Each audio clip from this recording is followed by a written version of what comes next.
Sarath officer గారికి మరోసారి భార్య గురించి తన బాధ భయము వెల్లడించుకుని ధన్యవాదాలు చెప్పుకుని బయటకొచ్చాడు. ఆఫీసర్ గారు వెళుతున్న జంటను చూస్తూ ఓ సెకండ్ ఆలోచనగా కూర్చుని తర్వాత తన పనిలో పడిపోయాడు. సుబ్బారావు, మాధవి స్టాఫ్ దగ్గరకొచ్చారు. సన్నగా పొడుగ్గా తెల్లగా ఉన్న తన్ని పరిచయం చేస్తూ, ఈయన మన ఆఫీస్లో హెడ్ క్లర్క్ రామ్మోహన్ రావు అన్నాడు. రామ్మోహన్ నమస్కారం అన్నట్లు చేతులు జోడించాడు. పొట్టి పొడవు కాకుండా ఓ మాదిరి హైట్ చామన ఛాయ ఉన్నావిడ్ని చూపుతూ, ఈమె దమయంతి, టైపిస్ట్. ఈయన పేరు పరంధామయ్య గారు, ఏఎస్ఓ అన్నారు. పరంధామయ్య గారు కళ్ళజోడులోంచి మాధవి నమస్కారం అందుకుని మౌనంగా తన పనిలో లీనమయ్యాడు. మరో 2 క్లర్క్లను కూడా పరిచయం చేశాడు సుబ్బారావు. మాధవి వారందరికీ పరిచయం చేశాడు. శరత్ చూపులు రామ్మోహన్ మీదే ఉన్నాయి. రామ్మోహన్ చూపులు మాధవి మీద నుండి కదలటం లేదు. అతడు కళ్ళతోనే మాధవి సౌందర్యాన్ని తాగుతున్నట్లు అనిపించసాగింది శరత్కి. శరత్ చిరాగ్గా చూస్తూ మాధవితో, వెళ్ళు వెళ్ళు, ఏం పని చేయాలో సుబ్బారావుని మాత్రమే అడుగు, ఇంకెవరితో మాట్లాడకు, వాళ్ళ వైపు చూడకు అన్నాడు. అతడి మాటలు విని తలెత్తింది మాధవి. అతడెందుకో కోపంగా ఉన్నాడు. ఆ కోపాన్ని అతడు నిగ్రహించుకోలేక స్వరంలో చూపుతున్నాడు. మాధవి నిట్టూర్చి వెళ్లి సుబ్బారావు చూపించిన సీట్లో కూర్చుంది. శరత్ బయటికి వెళ్ళాడు. సుబ్బారావు భుజం మీద చెయ్యి వేసుకుని. 10 నిమిషాల తర్వాత సుబ్బారావు లోపలికి వచ్చాడు. అప్పటికే పరంధామయ్య మాధవి ఏం చేయాలో చెప్పి పెడుతూ, నీకు తెలియదేదైనా ఉంటే వచ్చి అడుగమ్మా అంటున్నాడు. సుబ్బారావు లోపలికి వచ్చి, ఆహా, అప్పుడే పనప్పగించారు, ఈ పూట రెస్ట్ తీసుకొనివ్వండి సార్. నువ్వు ఊరుకోమ్మా, రేపటి నుంచి చేద్దుగానిలే అన్నాడు. నువ్వు తీసుకుంటున్నావుగా రెస్ట్, చాలు. కూసేగాడిదొచ్చి మేసేగాడిదని చెడగొట్టిందిట, మెల్లిగా వణుక్కుంటున్నట్లుగా అన్నాడు. సుబ్బారావు విజిల్ వేసుకుంటూ వెళ్లి తన సీట్లో కూర్చుని డ్రాయర్ సొరగులో నుండి ఒక వీక్లీ బయటికి తీశాడు. కవర్ పేజీ మీద ఛాతీ మీద ఓ ఆకు, నడుము మీద మరో ఆకు కట్టుకున్న ఓ సినీ తార బొమ్మ. అతడు ఆ బొమ్మని తదేకంగా ఓ నిమిషం చూసి తర్వాత పేజీలు తిప్పసాగాడు. లంచ్ టైం దాకా అతడు ఆ పుస్తకంతో కాలక్షేపం చేసిన తర్వాత బయటికి వెళ్ళిపోతూ, సిస్టర్, క్యాంటీన్కి వస్తారా అన్నాడు. రానండి అంది మాధవి. మీరు మొహమాట పడుతున్నారు. నాకు ఈ టైంలో తినటం ఏమీ అలవాట్లేదండి అంది. అతడికి ఏమీ అడగలేక వెళ్ళిపోయాడు. అతడు వెళ్ళాక పేపర్లు సర్దుకుని లేచింది దమయంతి. మాధవి దగ్గరికి వచ్చి, రండి విడదాం అంది చనువుగా. మాధవి నోరు తెరిచి ఏదో జవాబు చెప్పబోయేంతలో, సుబ్బారావుతో మీరన్న మాటలు విన్నాను, అతడు పిలిస్తే నేనైనా మీలాగే జవాబిద్దును, పదండి అంది చేయి పట్టి. ఇక బాగుండదని మాధవి ఆమె వెంట నడిచింది. లంచ్ హాల్లో ఇతర సెక్షన్ల వాళ్ళు కూడా ఉన్నారు. అక్కడ క్యాంటీన్ కూడా ఉంది. ఓ పక్కగా ఉన్న టేబుల్ దగ్గరికి నడిచింది దమయంతి. కుర్చీలాగి, మీరు కూర్చోండి అంది. తన బ్యాగ్లో నుండి బాక్స్ తీసి టేబుల్ మీద పెట్టింది. పక్కనే ఉన్న వాష్ బేసిన్ దగ్గర చేతులు కడుక్కున్నారు ఇద్దరు. దమయంతి బాక్స్ తెరిచి పూరీలు 3 పై మూతలో పెట్టి కొంచెం కూర వేసి మాధవి ముందుకు జరిపి, తినండి అంది. మీరు తెచ్చుకున్నదే కొంచెం, ఇందులో నాకు భాగమా? వద్దు, మీరు కానివ్వండి. కొంచెం అయినా పంచుకోవటంలో ఎంతో ఆనందం ఉంది, తినండి అంది దమయంతి పూరి తుంచి నోట్లో పెట్టుకుంటూ. మాధవి గురించి అడిగింది. తన గురించి చెప్తూ, నల్లకుంటలో ఉంటాం, ఆయన సెక్రటేరియట్లో ఎడ్యుకేషన్ డిపార్ట్మెంట్లో చేస్తారు. 2 పిల్లలు. వాళ్ళ బాధ్యత అంతా మా అత్తగారిదే. నాకు పిల్లల్ని పెంచడం రాదని ఆవిడ సర్టిఫికెట్ ఇచ్చారు. సో అది మేలే. పిల్లలు ఆవిడ్ని విడిచి ఓ క్షణం ఉండలేరు. అది మేలే. మర్దులిద్దరూ ప్రైవేట్ కంపెనీలో చేస్తున్నారు. ఆడపడుచు BA ఫైనల్ ఇయర్ చదువుతోంది. వచ్చే సెకండ్ సాటర్డే మీ వారిని తీసుకుని రండి మా ఇంటికి, అడ్రస్ ఇస్తాను అంది దమయంతి. అలాగే అన్నట్టు తలూపింది మాధవి. తినడం పూర్తవుతుండగా వచ్చాడు రామ్మోహన్. కుర్చీ ఓడి తెచ్చుకుని మాధవికి దమయంతికి మధ్యలో వేసుకున్నాడు. అతడి చేతిలోని ప్లేట్లో క్యాంటీన్ నుండి తెచ్చుకున్న టిఫిన్ ఉంది. ఇలా క్యాంటీన్ కూడా తినకపోతే ఎంచక్కా పెళ్లి చేసుకోరాదు అంది దమయంతి. అతడు నవ్వి, ఎవరో ఎందుకు, నీ కూతుర్నే చేసుకుంటా, పిల్లని వెతికి తెచ్చే బాధ నీకు తప్పుతుంది అన్నాడు. ఇంత ముసలాన్నది చేసుకోవద్దు, అయినా నీలాంటి వాడల్లుడు కావటం ఎంత అదృష్టం అంది. రామ్మోహన్ తలంచుకుని తినసాగాడు. వారి చదువు చూసి మాధవి కళ్లల్లో ఆశ్చర్యం. అది గమనించిన దమయంతి, రాము నాకు తమ్ముడి వరస అంది. రామ్మోహన్ తనను పలకరించలేదు. చూసి చూడనట్లు ఊరుకున్నాడతడు. మాధవి కూడా అతడి విషయంలో కుతూహలం చూపట్టలేదు. సాయంకాలం అవుతుండగా శరత్ మాధవి దగ్గరికి వచ్చాడు. అతడలా తన కోసం రావటం మాధవికి ఆనందం కలిగించింది. కాసేపు అలా భర్తతో ఏకాంతంగా తిరిగి ఇంటికెళ్ళొచ్చుననుకుంటూ అతడి వెంట బయటికొచ్చింది మాధవి. సుబ్బారావు బస్టాప్ దాకా వచ్చి, సినిమాకి వెడుతున్నాం నేను మా ఆవిడ, మీరిద్దరూ రాకూడదు? మంచి లవ్ స్టోరీ, మాధవి గారి కూరు చూపించినట్లు ఉంటుంది, మంచి థియేటర్ చూసినట్లు ఉంటుంది అన్నాడు. మాధవి వెళదామా అన్నట్లు చూసింది శరత్ వైపు. అతడు సుబ్బారావు వైపు తిరిగి, ఈవేళ కాదులే, మరోసారి చూద్దాం, అమ్మని అడగలేదు అన్నాడు. ఛఛా, పెళ్ళాన్ని సినిమాకు తీసుకువెళ్ళటానికి ఇంకా అమ్మను అడగాలంటున్న ప్రబుద్ధుడిని నిన్నే చూస్తున్నా అన్నాడు తిరస్కారంగా. సుబ్బారావు ఓసారి జాలిగా మాధవిని చూసి హడావిడిగా వచ్చిన బస్సు ఎక్కి వెళ్ళిపోయాడు. ఒక బస్సు ఫుల్ రష్తో వచ్చి ఆగకుండా వెళ్ళిపోయింది. పోనీ ఇక్కడ ఇలా నిలబడే బదులు అలా ఆ గుడిదాకా వెళ్ళొద్దామా? అప్పుడే వెలిగిన బాలాజీ గుడిలోని లైట్లను చూస్తూ అంది మాధవి. శరత్ రాణి బస్సు మీద చిరాకంతా మాటల్లో చూపుతూ, ఎల్లుండి శనివారం, నువ్వు వదినా వెళ్ళండి అన్నాడు. ఇంతలో బస్సు వచ్చింది. గబగబా వెళ్ళెక్కారు. విపరీతమైన రద్దీ. అతడెలాగో నెట్టుకుని తోసుకుని మాధవి నిలబడున్న దగ్గరికి చేరుకున్నాడు. ఎంత తగలకుండా జాగ్రత్తగా నిలబడ్డా బస్సు కుదుపులకు ఒకరినొకరు తగలటం తప్పటం లేదు. ఎదురుగా వస్తున్న లారీని తప్పుకుందుకై బస్సు పక్కకు తిరగటంతో అటుగా ఉన్న వ్యక్తి మాధవికి తగిలాడు. శరత్ కోపంగా అతడి వైపు చూసి, ఏ కళ్ళు కనబడ్డం లేదా? పరాయి ఆడవాళ్ల మీద అలా పడ్డానికి బుద్ధి లేదు అన్నాడు. ఆ వ్యక్తి చురుగ్గా చూశాడు. చూడు, కావాలని ఆడవాళ్లను తాకే రకాన్ని కాదు, కాకతాళీయంగా తగిలాను అంతే అన్నాడు. ఎంత చదువుకున్నా ఏం లాభం, పరాయి ఆడది కనిపిస్తే చాలు అన్నాడు శరత్. మాధవి తల సిగ్గుతో అభిమానంతో వాలిపోయింది. ఆ వ్యక్తి చురుగ్గా, అంత అభిమానవంతుడివి ఆమెనిలా బస్సులో తేకూడదు, విమానంలో ఎవ్వరూ తగలకుండా తీసుకెళ్లవలసింది అన్నాడు. ఇంటికొచ్చేశారు. శరత్ మొహం చిటపటలాడుతోంది. రుక్మిణి ఇద్దరికీ కాఫీ తెచ్చిచ్చింది. థ్యాంక్స్ అక్కయ్యా అందుకుంటూ అంది మాధవి. కాఫీ తాగి దొడ్లోకొచ్చి కాళ్ళు చేతులు మొహం కడుక్కొచ్చింది. వంటింట్లో రుక్మిణి మిక్సీలో పప్పేదో వేస్తోంది. ఏమిటక్కయ్యా అది? కందిపచ్చడి చేద్దామని.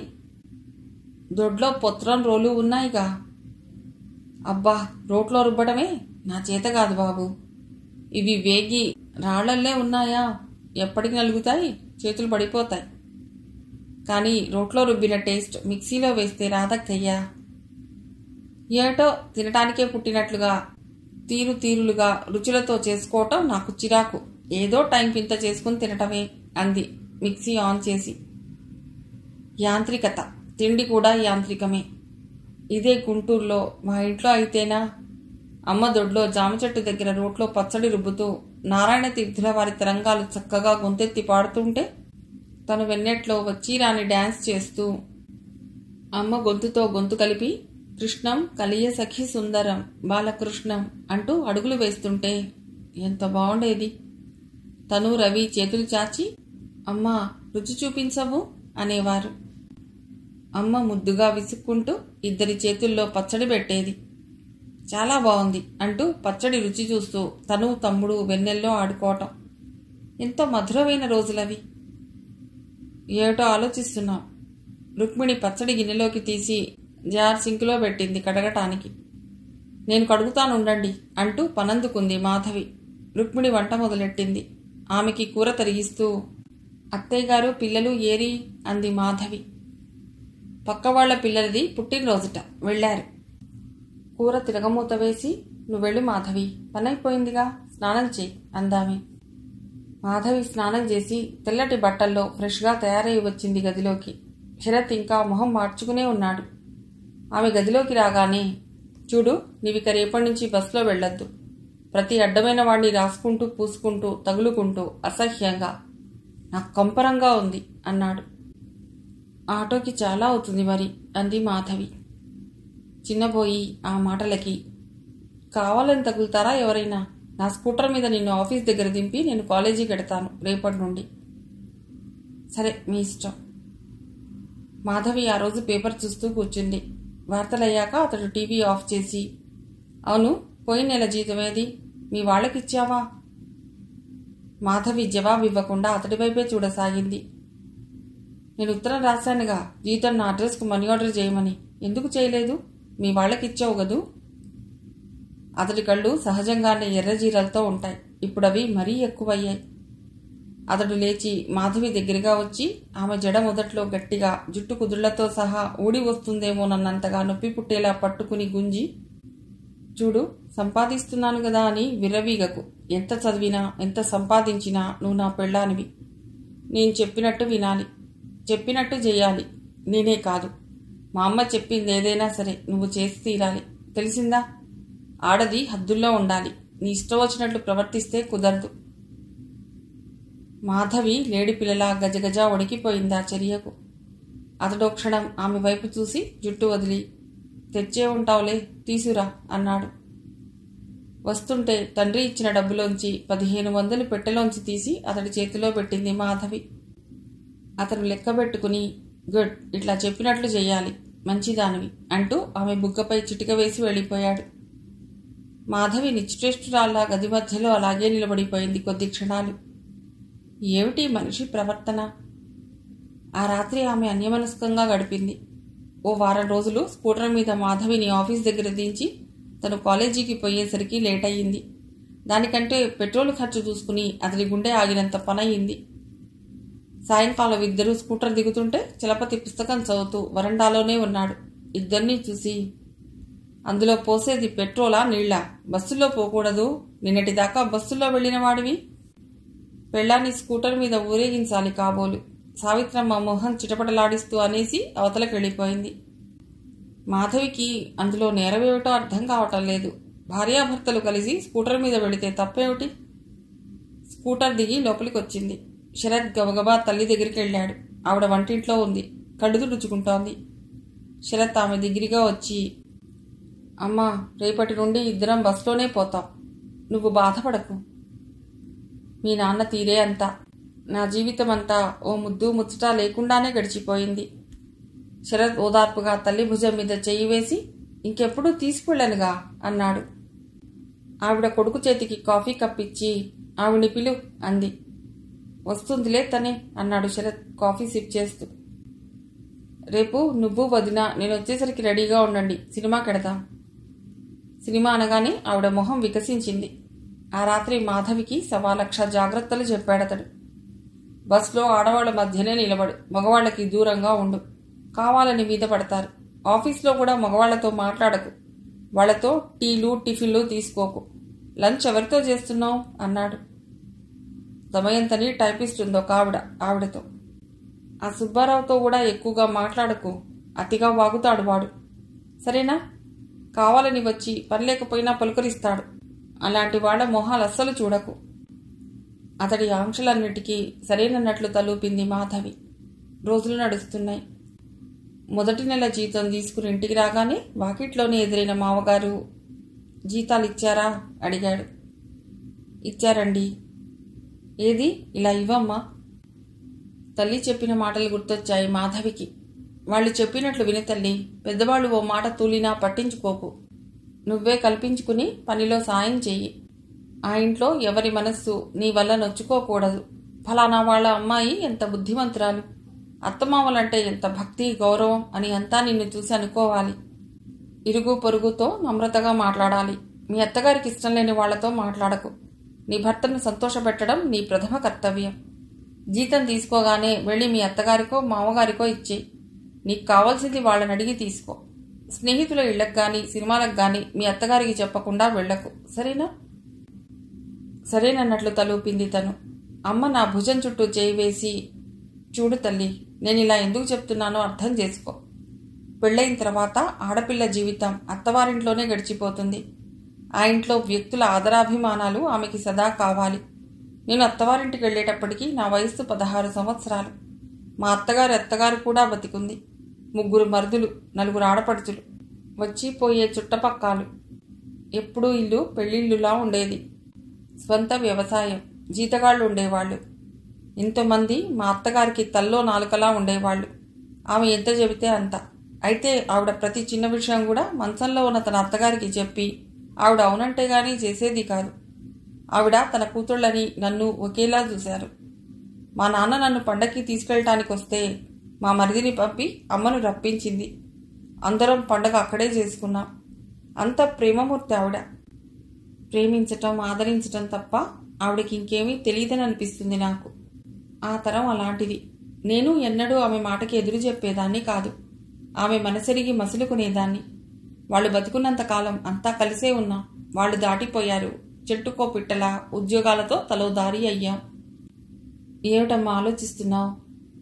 మావగారు అడగటంతో తుళ్ళిపడి స్పృహలోకొచ్చింది మాధవి. హ్యాండ్ బ్యాగ్ తెరిచి జీతం మొత్తం తీసి ఆయన చేతిలో పెట్టింది. ఆయన లెక్క పెట్టుకుని 1600 అనుకుంటూ అందులో నుండి 150 రూపాయలు తీసి మాధవికిచ్చి, ఇది నీ బస్ పాస్కి అన్నాడు. మరో 25 రూపాయలు తీసి ఆమెకిచ్చి, ఇవి నీ పై ఖర్చులకి, లంచ్ ఇంటి నుండే తీసుకెడుతున్నావుగా, సరిపోతాయిలే వెళ్ళు అన్నాడు. చేతిలోని 150 రూపాయలు చూసుకుంటూ కొద్ది క్షణాలు అలాగే నిలబడిపోయింది మాధవి. ఆయన డబ్బు జేబులో పెట్టుకుని బయటకెళ్ళిపోయాడు. సాయంకాలం శరత్ కొంచెం లేటుగా ఇంటికొచ్చాడు. టీవీ హాల్లో పెట్టారు. అంతా టీవీ చూస్తున్నారు. హిందీ సినిమా వస్తోంది. అందులోని హాస్యానికి పిల్లలు నవ్వుతున్నారు. శరత్ తన గదిలోకి వెళ్ళి మాధవి అంటూ పిలిచాడు. అతన్ని చూస్తూనే లోపలికి వెళ్ళింది మాధవి. ఫ్లాస్కులో పోసించిన కాఫీ కప్పులో పోసుకుని గదిలోకి వచ్చింది. కాఫీ కప్ అతడి చేతికిస్తూ ఏమిటన్నట్లు చూసింది. నీ జీతం వచ్చుండాలే అన్నాడు కాఫీ సిప్ చేస్తూ. వచ్చింది, మావగారు అడిగారు, ఇచ్చేశాను.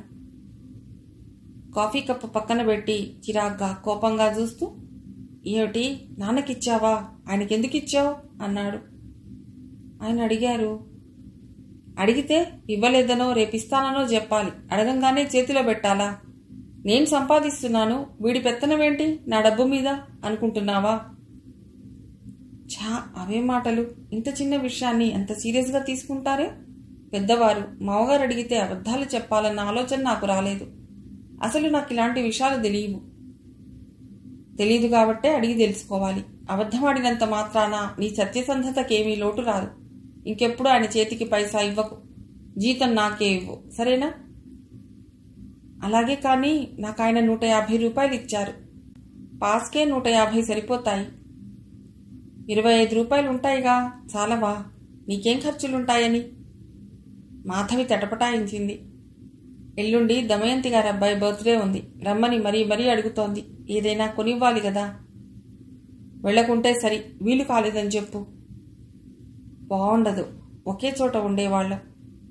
అయితే ఏం, ఆవిడ పిలవగానే ఎగిరెళ్లాలా? ఇంట్లో మొగుడనేవాడు ఒకడున్నాడు, వాడడిగి చేద్దాం లేదు. అంతా నీ ఇష్టమే, బోడి పెత్తనం. అతడు విసురుగా కాఫీ కప్ అక్కడ పడేసి దొడ్లోకి వెళ్ళిపోయాడు. ఎన్నడూ ఎవరి చేత చిన్న మాట పడని ఆమెకు అతడలా అనేసరికి కళ్ల వెంట నీళ్లు టప్పటప్పా రాలాయి. అభిమానం గాయపడినట్లయింది. కుర్చీలో కూలబడింది. అసలు ఇలా మాట్లాడతాడేమిటి? చదువుకున్నవాడు, 10 మందిలో తిరుగుతున్నవాడు. ఆ మాటల తీరేమిటి? ఎంత అసహ్యంగా ఉంది వినటానికి. బోడి పెత్తనంట. ఇందులో పెత్తనమేముంది? పెద్దవాడు, ఇంటి యజమాని, ఆయన అడిగితే కాదని ఎలా చెప్పాలి? అబద్ధం ఆడటం ఎట్లా? అయినా ఇదేమిటి? ప్రపంచంలో ఎక్కడా ఇంత వింత కనిపించదు. కోడలు డబ్బులివ్వదని గోల చేసే అత్తమామల్ని, మొగుణ్ణి గురించి వింటాం గాని డబ్బులివ్వద్దని, అందున తండ్రికి ఆయనతో అబద్ధం చెప్పమని చెప్పే కొడుకుని ఎన్నే చూడటం. ఏమిటితని మనస్తత్వం? పెళ్ళై పట్టుమని 2 నెలలు కాలేదు.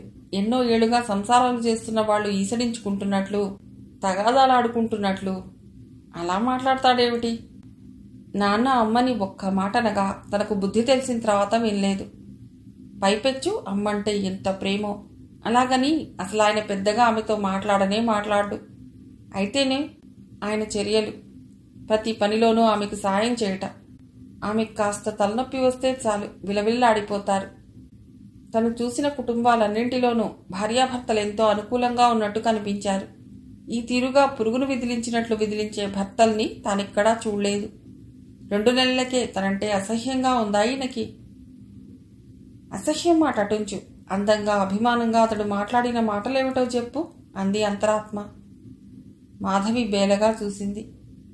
నిజమే, అతడెన్నడూ తనతో ప్రేమగా మాట్లాడలేదు. అతడిలో ప్రేమించే హృదయం లేదా అంటే అదేం కాదు. తల్లినెంతగా ప్రేమిస్తాడు? తల్లిని ప్రేమించేవాడు, గౌరవించేవాడు ప్రపంచంలో అందరినీ ప్రేమించగలుగుతాడు, అందరి చేత గౌరవింపబడతాడు అని నాన్నగారు ఎప్పుడో అన్నట్లు గుర్తు. కానీ ఈయన ప్రేమ తల్లి వరకే పరిమితమా? మరి పెళ్ళెందుకు చేసుకున్నట్లు? మాధవి ఆలోచనలు ఆ తీరులో ముందుకు సాగాయి. మరి కాసేపు ఆ తర్వాత తనకు తానే సమాధానపరుచుకోసాగింది. ఈ రకమైన ఆలోచనలు అంత మంచిది కాదేమో అని కూడా అనిపించింది ఆమెకు. చివరికి లేచి వంటింటి వైపు నడిచింది. అక్కడ తల్లి కొడుకు మాట్లాడుకుంటున్నారు. ఆ మాత్రం గట్టితనం లేకపోతే అమ్మో అమ్మో, ఈ కాలం వాళ్ళు మాట వినర్రా, బాగా అన్నావు. తల్లి కొడుకు మాటల్ని సమర్థించి అభినందిస్తోంది. చిచ్చి, ఏం మనుషులు! విసురుగా అక్కడి నుంచి అవతలికి వెళ్ళిపోయింది మాధవి. ఆ 1500 తగిలేశాడన్నమాటే అంది నిరాశ, కోపం, నిస్సహాయత, అసహ్యం మేళవించిన స్వరంతో సావిత్రమ్మ. ఆహా, గుర్రాల మొహాన పోసినట్లే. ఈయనకి రోగం ఎప్పుడు కుదురుతుందో ఆ శ్రీనివాసుడికే తెలియాలి. గట్టిగా వార్నింగ్ ఇచ్చాలే, ఈసారి నుండి జీతం నాకే ఇస్తుంది అంటున్నాడు శరత్. బాత్రూంలో ఉన్న మాధవికి వారి మాటలు వినిపిస్తున్నాయి. ఆమె ఆశ్చర్యపోయింది. అయితే మామగారికి గుర్రాల పిచ్చిందన్నమాట. ఆ విషయం నాకు తెలియదుగా. ఈయన చెప్పొచ్చుగా, ఇది విషయం అని చెప్తే నేను మాత్రం ఆయన చేతికి డబ్బెందుకు ఇస్తాను? అందినంతా పుచ్చుకుని గుర్రెపందాలకి తగిలేస్తే ఏ కుటుంబం పైకొస్తుందని. అయినా ఈ వయసులో ఆయన కృష్ణారామ అనుకోక గుర్రెపందాలేమిటి? మనిషిలో వయసుకు తగిన ఆధ్యాత్మిక చింతన గాని హుందాతనం గాని లేవు అనిపించింది మాధవికి. ఇప్పుడు శరత్ మీద కోపం లేదా ఆమెకి. ఇక నుండి మామగారి చేతికి డబ్బివ్వకూడదు అని నిర్ణయించుకుంది. మిగిలిన కథ తర్వాతి భాగంలో.